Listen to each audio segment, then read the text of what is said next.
Welcome back, everybody, to another episode of the Turn 14 podcast.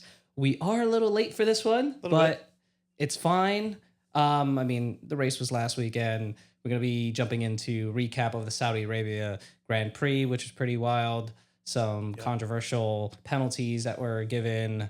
There was some crazy overtakes, some during qualifying, Lando messing up, choking, God again. Yeah.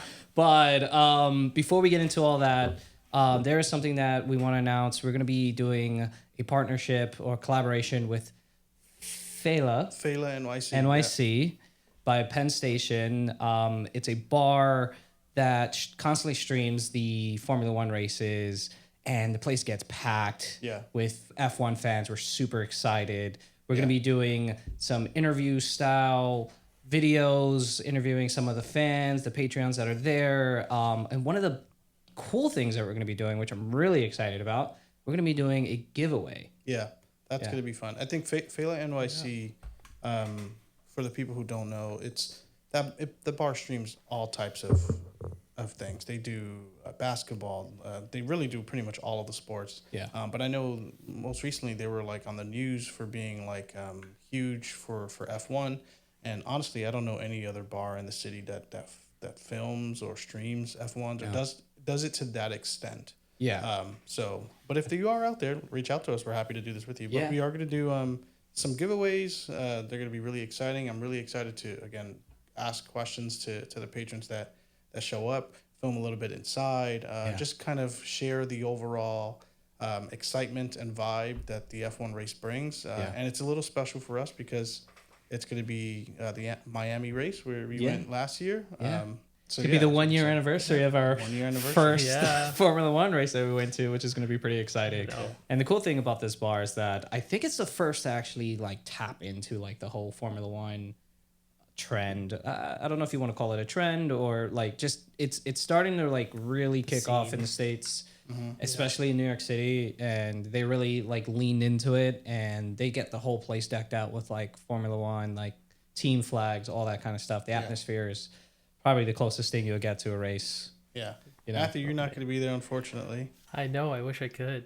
I could go. I'm not in New York, and so next time I'm out there, though, for sure. Yeah, we got to do something. We'll be going, but the giveaway sounds exciting. Yeah, it's cool. I look forward to checking that out along with everyone else that's watching. Yeah, that's going to be dope. Yeah. Well, maybe we can get into how to enter. At least you do need to be following the Turn 14 podcast on Instagram. Got to follow Fela NYC also on Instagram.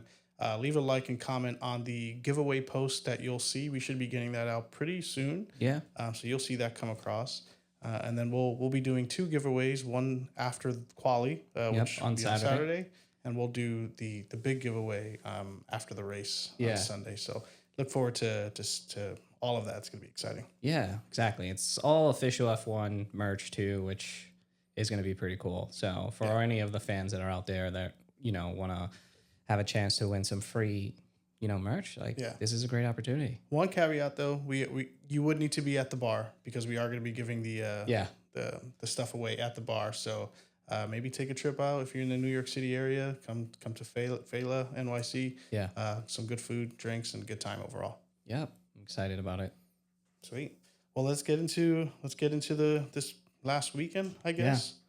Yeah. Jeddah, like I said, crazy fast race. I think it's the fastest. Everything you said was exactly what the announcers were saying. Blind corners, like absolute speed, you have to trust. It's just insane that the amount of turns that they're taking without, they just have to trust that no one's there, which was something that I thought was really interesting because, think about all of the communications that's going on to the drivers that are maybe on their out lap, and they have to be, okay, someone's coming behind you, get the fuck out the way because they're coming, so I don't even know how that they even do that. That blows my mind. It's all the engineers, really. There is a rule, right? If you're on the race line, everybody, it's kind of like a thing, you have to move over to the right, or I believe it is the left or right side. I think it depends on where on the track you're at. But as long as you're not on the racing line, I think you're good. But then that's still nerve wracking because the track is so narrow. So they're so fast, this track too. Yeah. It's an awesome awesome track. I think it's probably one of my favorites. Yeah. Of the season.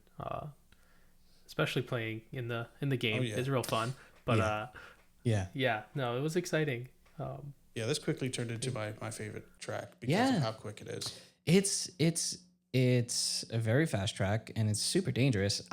When it first was announced, it was like a street circuit. Technically, it is a street circuit. So, but just knowing how narrow it is and just again blind corners, everybody was kind of concerned about how dangerous this track could be. And there was some major crashes from a couple years ago. So, I mean, I was surprised how this time around how little, yellow safety cars we had, but we'll jump into that. So let's get into it. Quali. Yeah.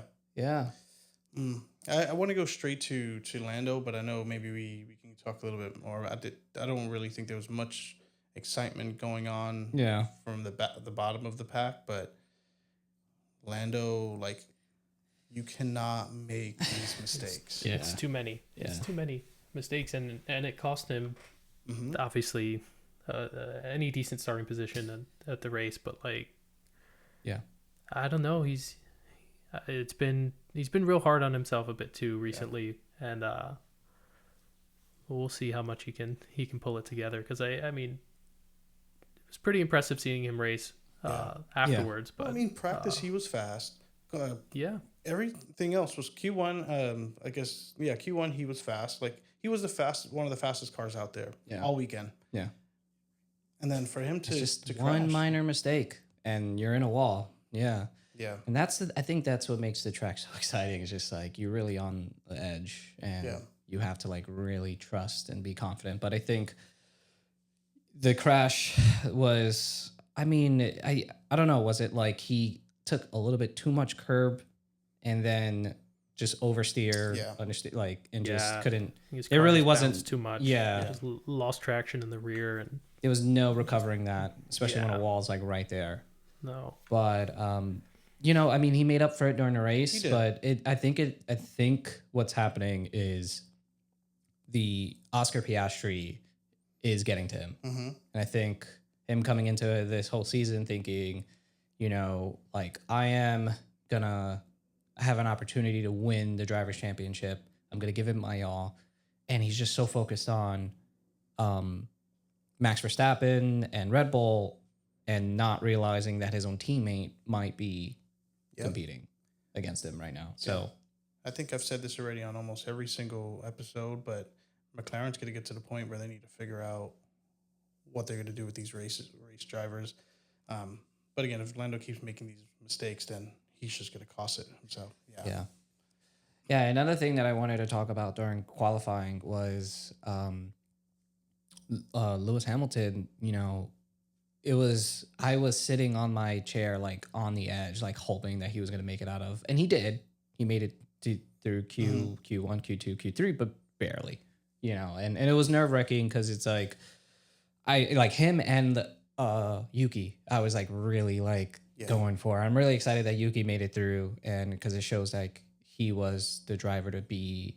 He was a driver to pick. Red Bull should have had him from the beginning, and now it's starting to show like guys, like I'm here, I'm making it. Right, I could handle the car, and what is this? His second race technically. Yeah. He did crash though, like twice this past week. Yeah. That wasn't.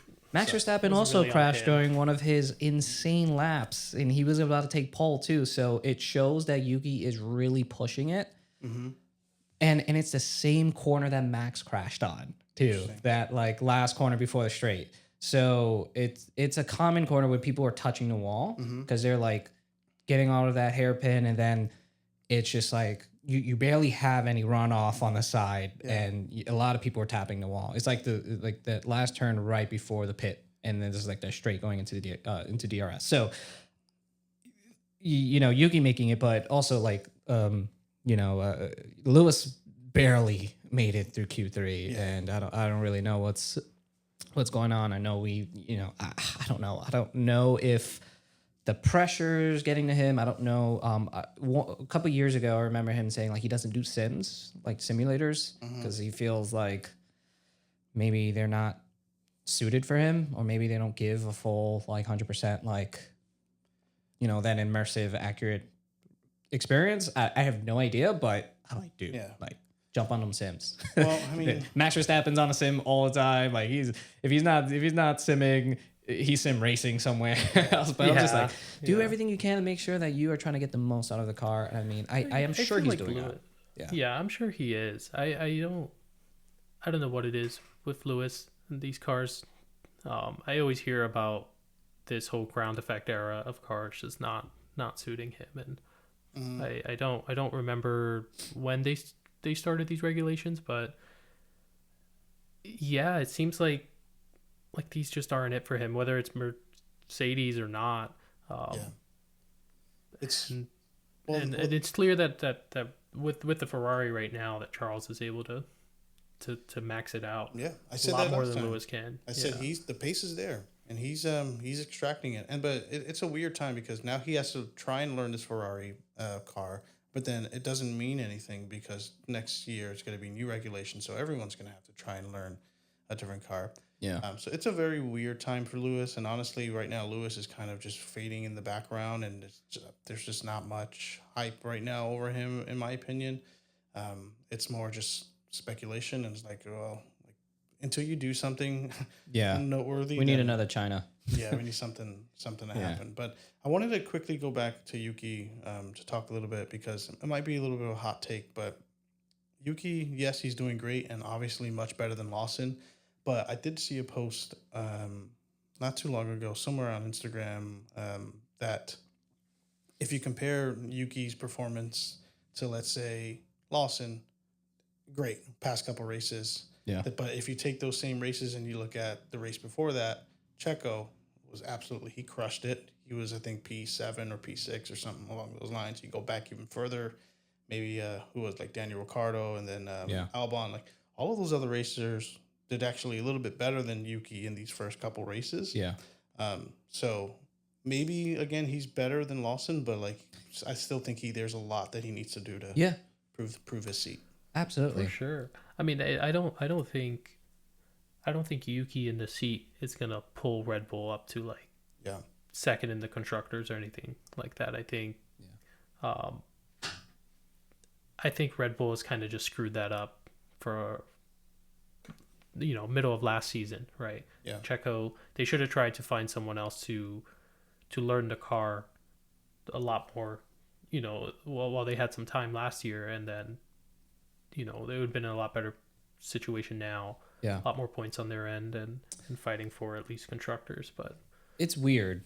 It's tough because the Red Bull car is very difficult to drive, but the regulations from when Daniel Ricciardo was at Red Bull to when Sergio Perez first started, even when Gasly, Albon, all these guys were all former Max teammates, like the regulations are completely different. The car design era was completely different. I mean, they were still difficult to drive, but like I don't know. Like if you look at Sergio Perez, was it the end of 2021, right? When I think Max won his first world championship. The regulations then changed. Max won again 2022 when the new rules came out, and Sergio Perez, Red Bull was ahead of everybody. Yeah, they crushed it. Like everybody, and like that was a very like dominant season for Max and Red Bull.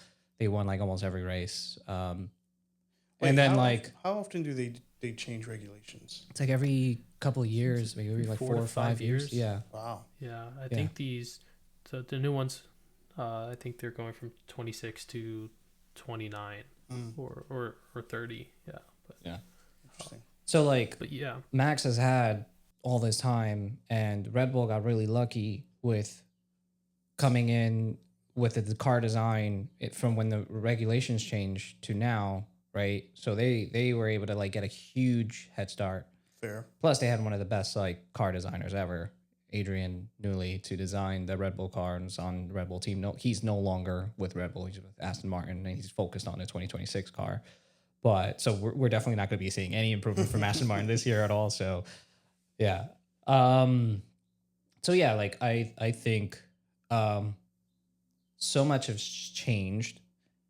Everybody's caught up with Red Bull, but Red Bull has taken a step back in terms of where the car was back then to where it is now, right? Like, they are no longer the dominant car. It is obviously McLaren. Even last year, it was McLaren. But Sergio couldn't figure it out, right? And, you know, it sucks because this last year was probably one of the worst years I've seen that guy drive. Like, I don't know what it was, but it sucks to see Sergio go like that. So it was like, I don't think anybody really knows what the hell is going on. And I don't even think, you know, the Red Bull, even Max is still trying to like figure out the car right now. At its limit though, I think. He's just pushed it too hard. To give Max his credit, well, just finish off with Yuki. So I think, let me just close that circle off. I think Yuki is, I think if he would have gotten in earlier, maybe like, you know, maybe they would have last year, you know, swapped him out with Sergio Perez. I don't know. I just think Yuki should have been there sooner. Yeah. And I do think, all things considered, he is showing that he could potentially, like, as he's getting more comfortable with the car, like he's able to like be up there, and he's making it to Q3. He's making it, and he's driving really well. And who knows, next year there's so much that could change, right? But going into like what I was going to say about Max is just knowing that car is not that dominant.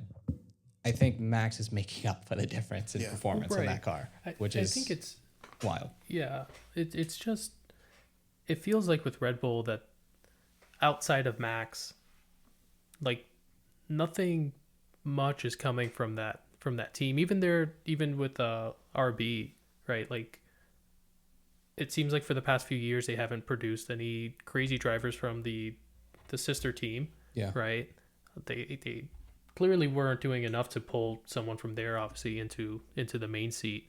And Checo did really great, I think, the first 2 seasons with Max. Yeah. But I don't know, when I start looking at some of the other teams, like Ferrari with Charles and Carlos, like those 2 drivers were great together. I mean, the Ferrari wasn't, I guess overall it just feels like Red Bull as a team, I don't feel like they're producing much outside of Max, right? And so I'm curious how things are going to go next year. I don't know who they're going to keep on their seat. I'm hoping it's Yuki, but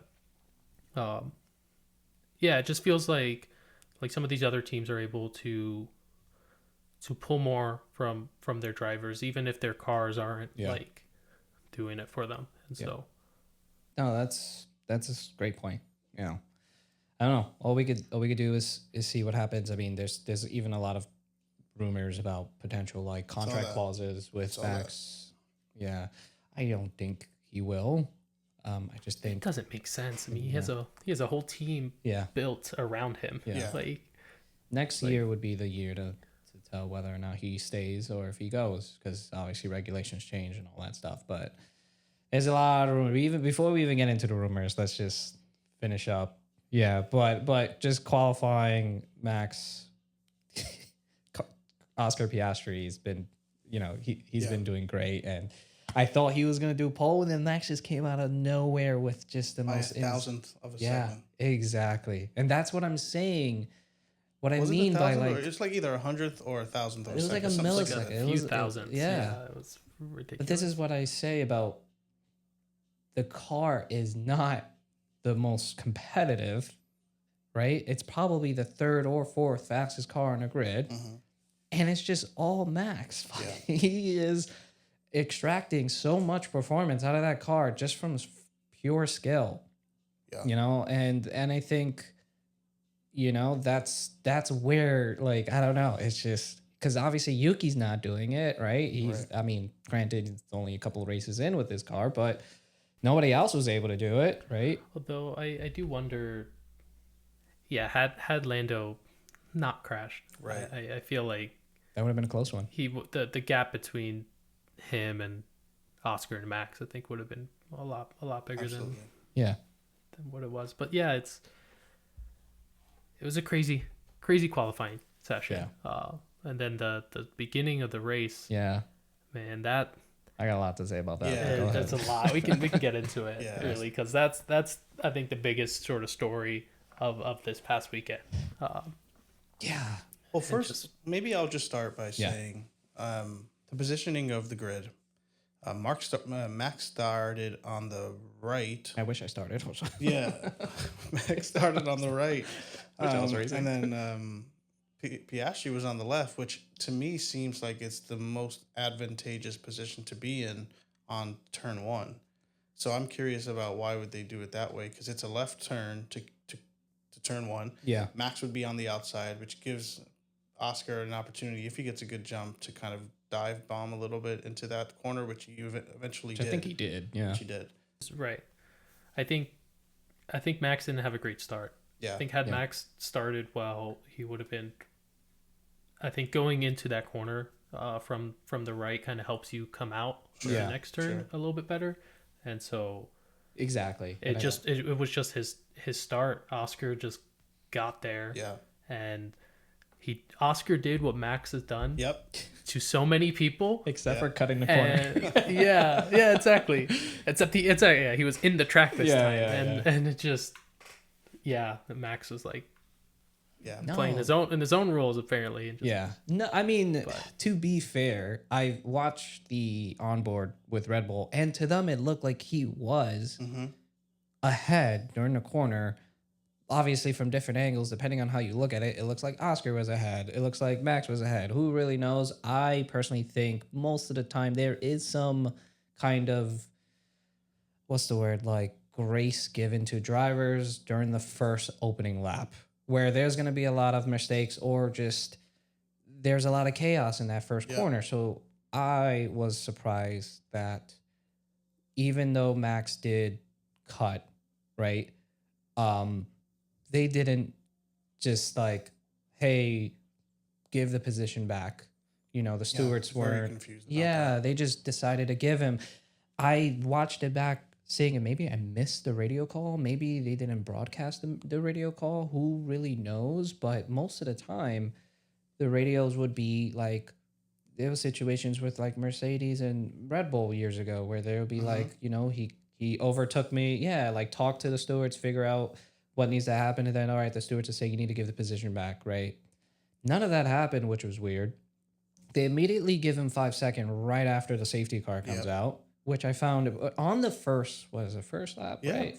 First lap safety car with, that's another conversation, you know, with who caused that crash.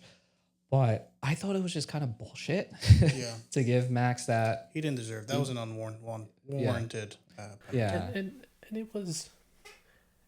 To me, it's less so about maybe like whether Max was ahead or Oscar was ahead. Max wasn't going to make that turn without going off the track, whether he was ahead or not. And I think that's kind of that's what confuses me with all of it. It's like there's always a lot of conflict with who's ahead at the apex. Just on a bunch of other tracks, but I just feel like if it's clear you're not going to make the turn, why? I don't know why it took so long to even give the penalty, yet alone not make him give it back. It was just, was very clearly like to Max's warranted. But. To Max's defense, it did seem like Oscar gave him no space and pushed him off, which is why. Well, you're supposed to. If he's ahead of the apex, but that's the problem, right? It's like nobody really knew. From Max's point of view, he was ahead. From Oscar's point of view, he was ahead. If you're going into a corner, you do need to give space. I think both drivers were thinking differently, right? Like Oscar's thinking, I'm ahead. Max is thinking he's ahead. Max is thinking he's ahead. Oscar pushed him out. Oscar's thinking he's ahead. Max cut the corner to gain the advantage. So I think that's where like Max is thinking like, oh, his excuse is that he didn't leave him any space and he forced him off the track. And I think for Oscar, he's just like, he just cheated. So, Right. But I think again, that's when the stewards and the principal agents or the principal teams are leaders are trying to like figure all that out. I don't know. I think they should have just allowed them to just keep racing and then give a warning like, hey, like this is what happened. We're fully standing by this. You either give the position back or you get a 5-second penalty. Or you get the penalty. Yeah. Which Which that's happened in the 10. Yeah. And then we'll fast forward Lawson. He didn't even that's why I'm so confused, because Lawson got a 10-second penalty for barely going off the track. Yeah. Which was wild. But we'll get to that at a later time. But I'm just saying, like, so that I was just a little like scratching my head as to what was going on. But I mean, you know, it's part of the sport. Max was not happy. No, he wasn't at all. After the race, his body language, he pretty much didn't answer any questions. He was just done. He was not happy about it. No, because he messed up, and I don't think he got away with what he thought he was going to. Yeah. Like he typically does. Yeah. With all this, but yeah. They showed a little bit of insight though into like the relationship between the drivers and the FIA, which is very shaky. Doesn't look like a happy-go-lucky relationship. It looks like they're all pissed. They're all kind of annoyed with a lot of the FIA stuff. I mean, there was some of the rules about cursing, all that kind of stuff. Yeah. That's a whole. That's why it's like he didn't even curse. No. There's a raw. He said bloody. Really interesting. And what about? Maybe I think it's a curse in the UK or whatever, but they just. He said, "What did he say? Bloody, like bloody lovely." Or something like that. Yeah. And I didn't know that. And they're on the radio. They're like, Max, just shut up. Just please don't say anything. Don't say anything else, please. Seriously. Yeah. I mean, one last thing. Yeah, I guess with this was something that they pointed out too was that this was Max's first time really kind of competing with Oscar. It is like this. Yeah. And so I think that also has something to do with he's never raced against how he him was before. after the race. I think he was pissed. I don't know. Just it's interesting. I don't think he was expecting that from him, and so it'll be a crazy season if it's an Oscar Max kind of that would be rivalry. But I know. I mean, listen, Max has raced with Lando for so many years, from karting up until now, and so I guess he's aware. It's funny to know how all these guys grow up together and like they all race together. There's old videos of Max and Charles Leclerc going at it, and like I love those. Yeah, the meme. But it's just the racing incident. But he's never raced against Oscar. At least not from my knowledge. So at least, you know, up front. So I think that I guess he was just like, oh, you know, he thinks everybody's just gonna pull back, but no, I don't know. Oscar's he's just again quiet, Iceman. He's Iceman. He's absolutely insane. Yeah, he deserves that name. He's so calm. It's crazy. But soon after that was the crash. The crash with Yuki and Pierre, right? Yeah. Which I think was Pierre's fault. That's fine, but still, Pierre's up there again, back-to-back races, getting to Q3. Like, god dang. This is so great to see him up there, man. Yeah. It is nice to see him up there, honestly. But I think it was just the racing incident, honestly. Yeah, incident. But I think that corner is it's a tricky one, and I think I don't know if Pierre gave Yuki enough space, because Yuki was kind of somewhat ahead, and he kind of turned a little bit too in and left. It was either Yuki goes into a wall or goes into Pierre. So I think Yuki was in a position where he's just like, I am just on, like, just gonna hold it. I'm just gonna hold it. I have nowhere to go. And I think Pierre kind of overestimated his turn and clipped the front wheel of Yuki, and then next thing you know, they both spinning out. He goes into a wall, and his car was absolutely destroyed. I didn't think Yuki crashed that hard. I thought he was going to be able to continue the race. When you look at the crash itself, it looks like he just bumps the wall just ever so slightly. Mm-hmm. But you know these cars, they're like, so he got back to the pits. Yeah. So, but it just wasn't. Yeah, it wasn't there. Anything could have happened. something leaking. I don't know. Yeah. But yeah, so that brought out safety car, which then, you know, the whole 5-second penalty with Max, and then I think what we could do is jump into there was a lot of like this racing, you know. There was a little something with Lewis and Lando. That's what I was just about to get into. Like fast forward, Lewis and Lando. So you know that's another thing that I got. I gotta give like Lando. Like what the fuck, dude? Like, come on, man. Yeah. Dude, because so to give some context, they changed the DRS zone, detection zone in Saudi. It used to be right before the last turn of right before the straight to start finish. So it used to be on the opposite side, like right before that turn, right? So they swapped it, and they put it right before the detection zone is like right after the turn.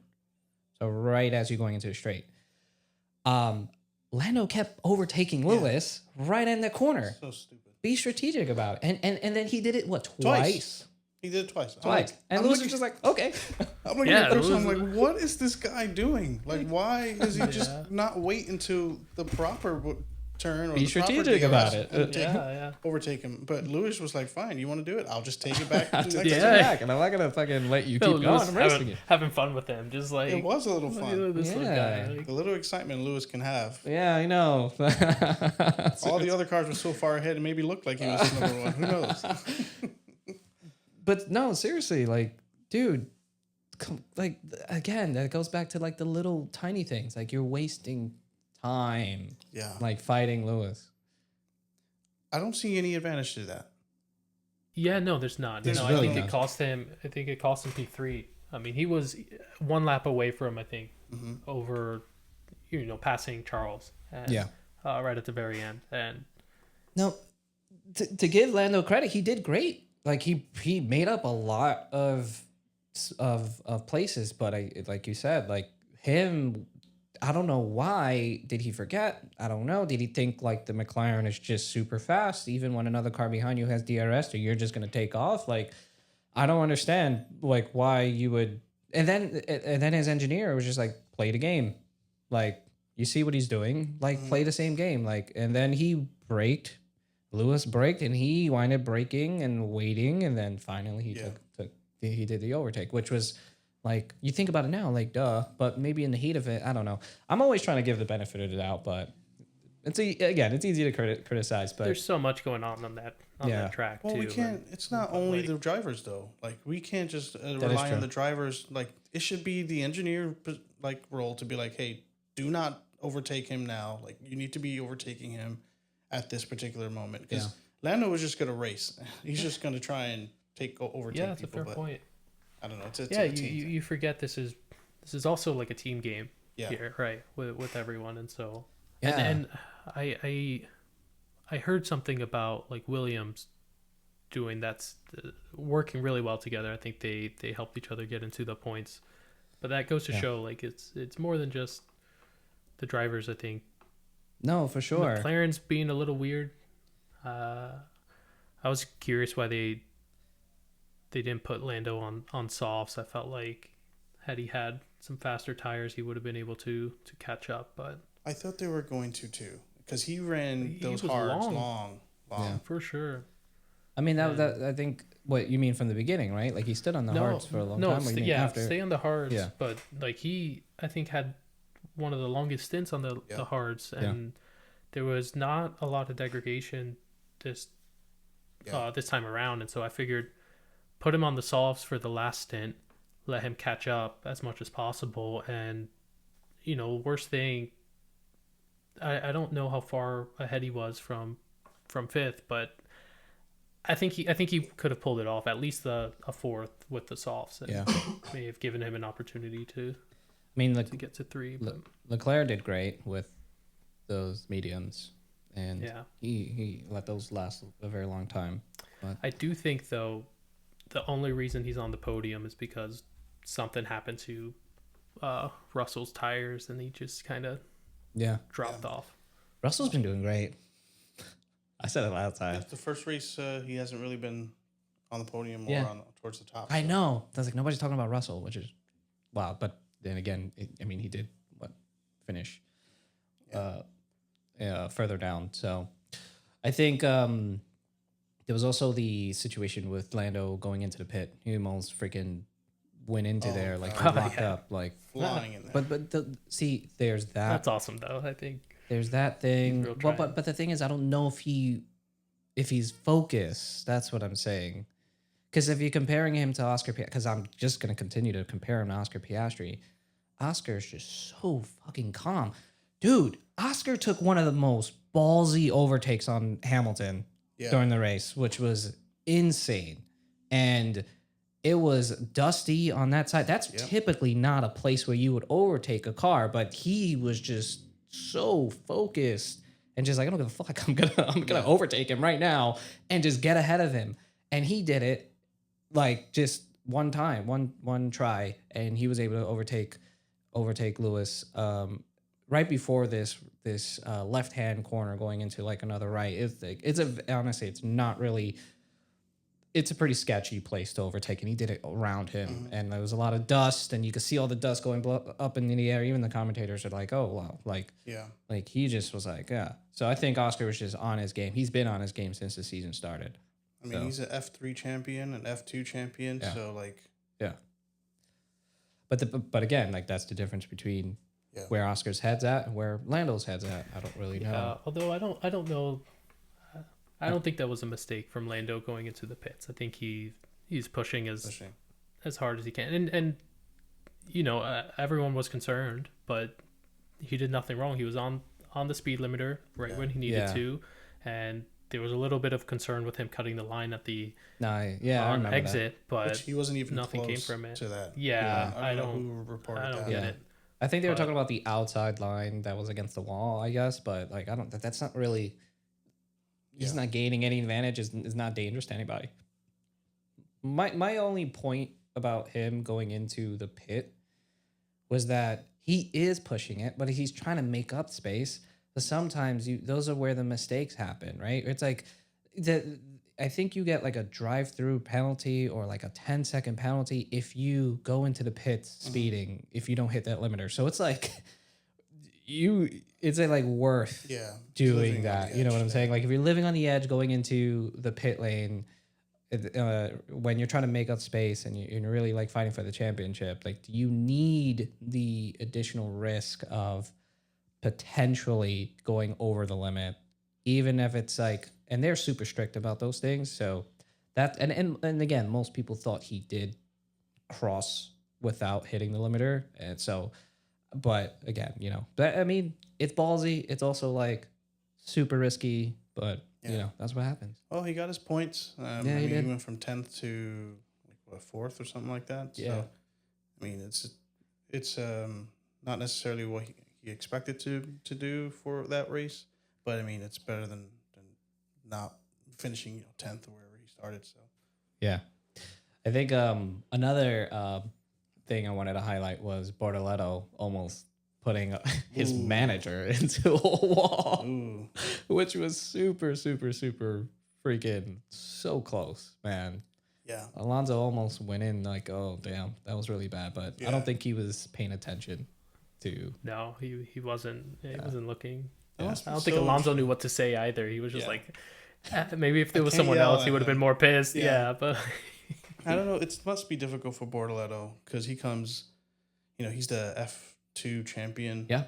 And for him to be put in a Kick Sauber car, yeah, it's pretty bad. That must be rough from being all the way in the front in F2 to really just seeing everyone's tail and almost on every race. And especially all the rookies, man, just thinking like, you won the F2 championship. You got all these rookies coming along this season with you here, and you're not even there was so much talks about you winning and all this stuff, right? And then you're probably the worst team, to be not competitive and not competitive at all. And there's like no way for you to kind of like beat your peers, right? Yeah. That's like no way for you to be competitive against your peers. And it's just like, it must be super frustrating.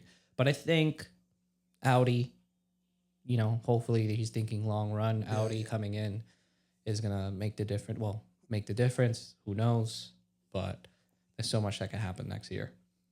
Oh, that's going to be exciting. I mean, again, well, I guess we can talk a little bit more about after the race. Again, just kind of going back on Max, he was just not happy. You can see him interacting with the FIA president. Even after the race, when they do the interviews, he was like, "There's not much to say," and that's it. And he kind of walked away because it was a bullshit call. If I say anything, I'm just gonna get in trouble. Exactly. Yeah, what is the deal with that, by the way? They can't respond on any of the penalties that are given to them. Is that no? It's a matter of cursing, and I think it's a Max thing. Yeah, but I think last year when the season ended, there was an announcement about potential penalties and fines, not just fines, but penalties, like grid place penalty, point penalties for cursing too much. And that goes back to what I was saying before about, because, their arguments that, it's a kids watch, and I get that, blah, blah, blah, but it's a sport. It's an extreme sport. And this goes back to what I was saying before about, like the last pod where, the guy that's the FIA president, I don't think he has any kind of experience in motorsports, really. I don't know if it's just like a money thing. I don't really know his background like that. All I know is that most people are just not fond of him, and not many people agree with his views on things. And he just always seems to be want to be in the spotlight. He always wants to be around. He always wants to be like the main point person for whatever. I mean, I get it. You are the FIA president, but I think the rules BS. I think, these guys are running on so much adrenaline. Max is known for being aggressive. That's just how he is, and most drivers are. And, I don't know. Like if your life is on the line and you almost crash into somebody and then you curse and then you get a penalty for that, I'll be fucking pissed off too, So it's kind of a bullshit rule that I mind you, this is not just Formula One. This is across all motorsports. So it's not just happening here. It's happening across all of motorsports, which most of these people are kind of annoyed by.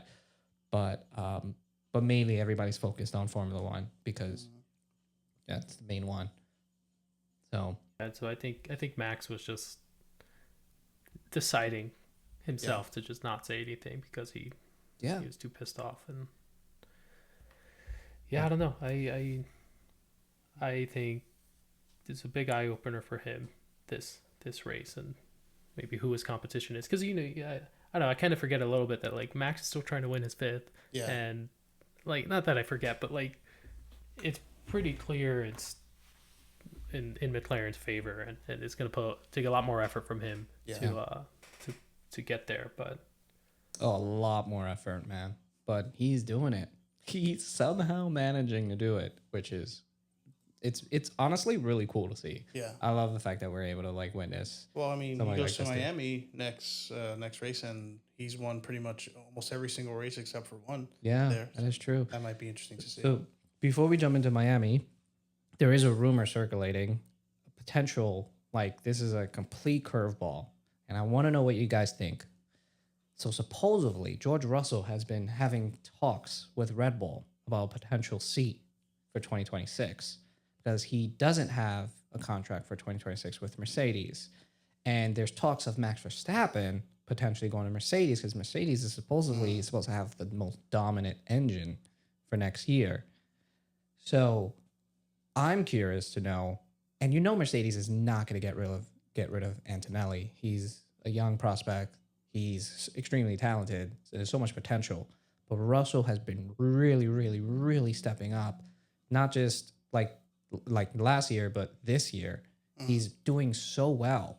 And now there's talks of, he doesn't have a contract yet. He'll likely have one by mid-season, the summer break. But there's this rumors, talks I read somewhere where there's always been rumors about Max leaving Red Bull, whether it be with Aston Martin, the $1 billion contract, or with Mercedes. But with George Russell leaving Mercedes, so it really comes down to, will Toto skip out again or miss out on an opportunity to sign Max? And it's just like, if you are Toto, do you continue with George Russell and Kimi Antonelli? Or if you have an opportunity to have Max on your team, do you go for it? because you're losing a talented driver and gaining one of the best, but it's also like team dynamics, all this kind of stuff. I'm sure there's so much that's happening behind closed doors, but well, I am whose curious. decision would it be for either George to stay at Mercedes or go to Red Bull? I mean, are we saying that Mercedes can essentially just tell Russell, like, hey, you're gonna have to go somewhere else, or yeah, well, if he doesn't have a contract for 2026, then his contract expires the end of this year. It's weird. I don't see much reason for Max to leave at all, though. And I feel like if he does, then maybe like Aston Martin makes a little bit more sense. Yeah. Where the new regulations are gonna hopefully pull everyone back onto like an even sort of playing field.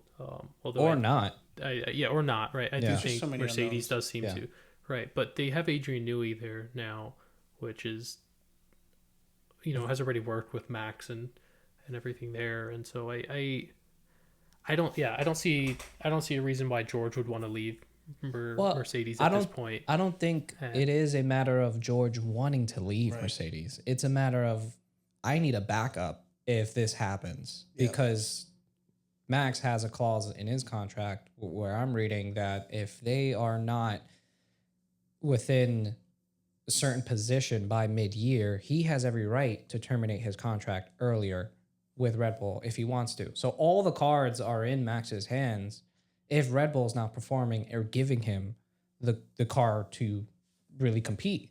So then that it's like everybody else is in Max's ear talking to. And then there's the whole Max talking and his manager yelling at having an argument with the one of the not Christian Horner. Oh my God, the Palpatine of Red Bull. Fucking the guy. Helmet. Yeah. Marco. Helmet Marco. Yeah. I always think of Dark Helmet. Dark Helmet. Yeah. So there's also that, and I mean he's even said that, listen, we all cards on the table. There's a possibility they might lose him, and if they're not providing Max what he wants, I mean he has every right to. Again, Ben, I said this last time.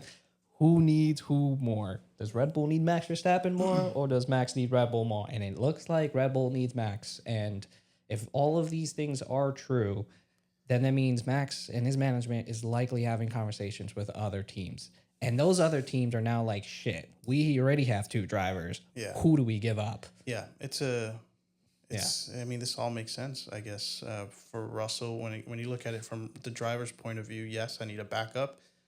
It would be fantastic to go to Red Bull. He'll be their golden child, because right now they don't have anyone. Yeah. And I think Russell has proven that he can drive.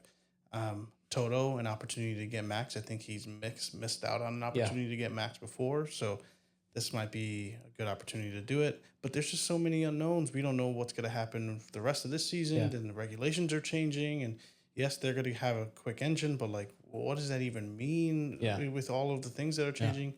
But I guess if I were looking at it from George Russell's end, absolutely do whatever you need to do to make sure that you have a seat. You have a seat. Yeah. And people would want Russell. Yeah, exactly. So my question to you guys is, if you were Toto Wolff, what would you do? If you knew that there was some tension going on with Red Bull, Max is not happy, you're having conversations with his management behind closed doors, you have 2 great drivers, a young prospect, Kimi Antonelli, who's considered like the second Max Verstappen, and you have somebody that's consistently bringing the team up, like George Russell, that's performing very well, Mr. Consistent, right? What do you do if you have an opportunity to sign Max? Do you take it? Do you pass it along, or I think it's pretty sign him the fuck up now. you take it. You said you have like Dr. Evil and Mini-Me at that point on your team. Like, it's just like fucking you take it. That man. I'm sorry, George, but like, come on. Yeah, I mean, and with the rumors with Mercedes having a great fucking car next year, oh man. Although that it scares me, because then it seems like next year we're just gonna have Mercedes dominating for years and years. But so much that can happen. Yeah. Right. Or not.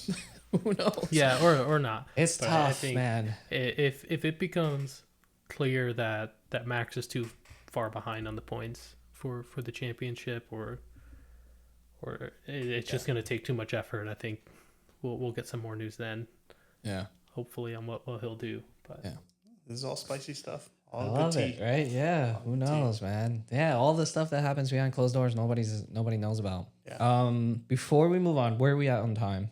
We're about 50 minutes in. 50 minutes in? Yeah. All right, let's close it off with Miami. Yeah. So it's the 1 year anniversary coming up for us. Yeah. with Miami. I'm really excited about it. I know the atmosphere is always, it was exciting.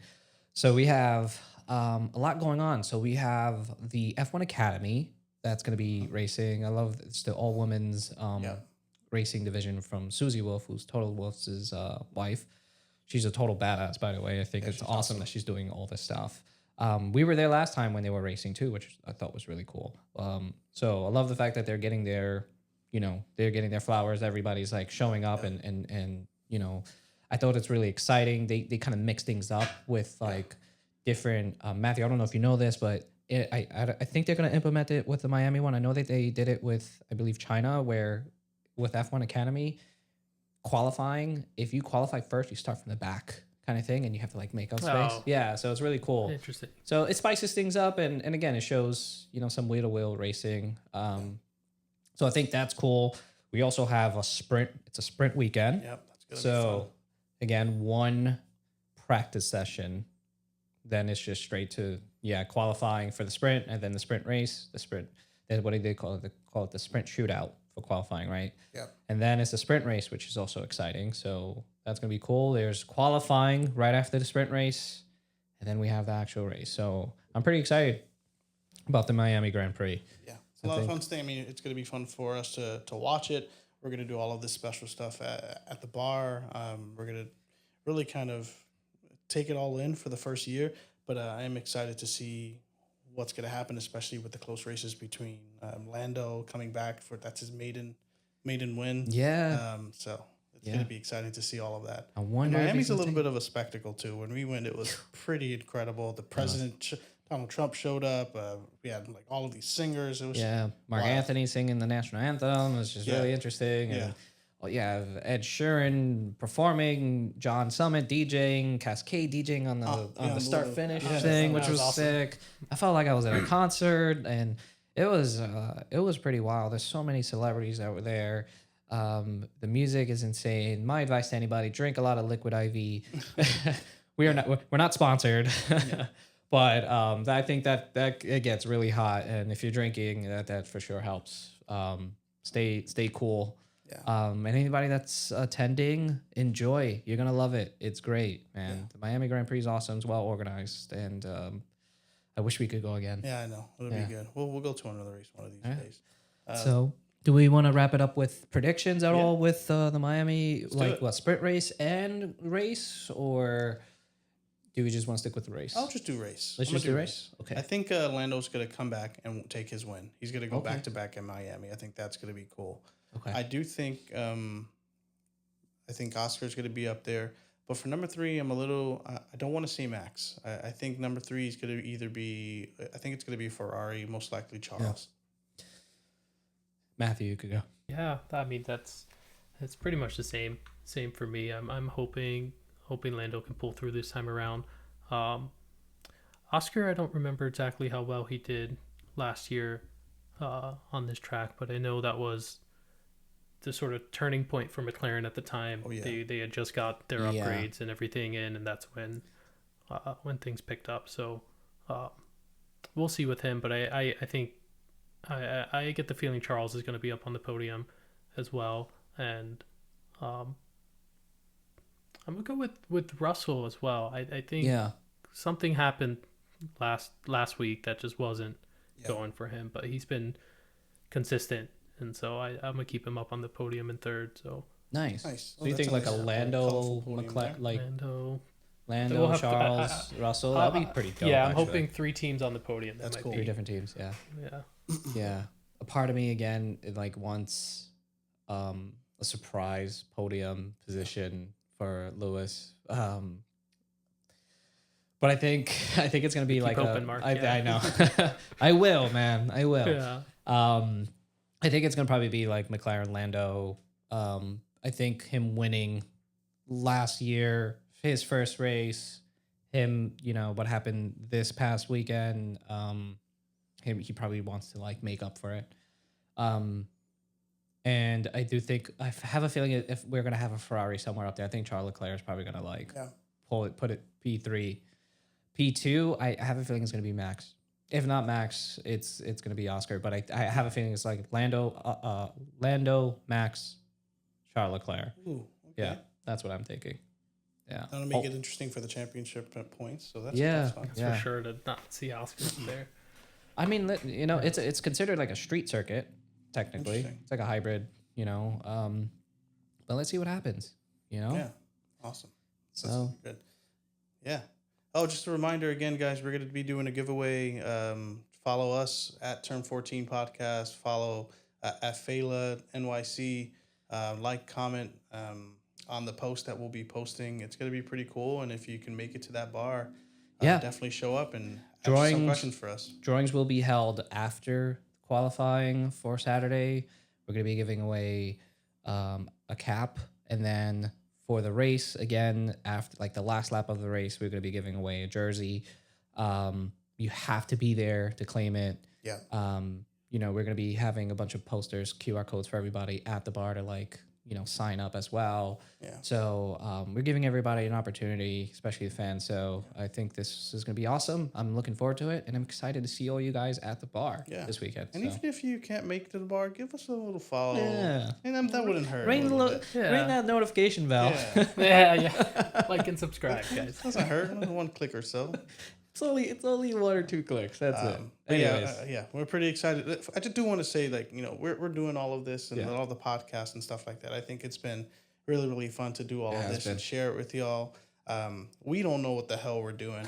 We're just kind of winging things. So we appreciate the support, all of our friends and family who's followed us, and all of the followers that's recently followed us. We really appreciate it. And thank you. We're trying to be like George Russell, be consistent with this. Let's see where it goes, right? Yeah. Gotta keep trying. Gotta keep going. And we'll promise to try and upload a little bit more, after the race.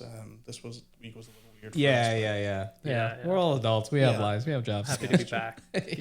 Happy to have you back, Welcome Matthew, back. for sure. Yeah. Awesome. All right, everybody. Awesome. Have Thanks, a good everyone. one. See you guys. See ya.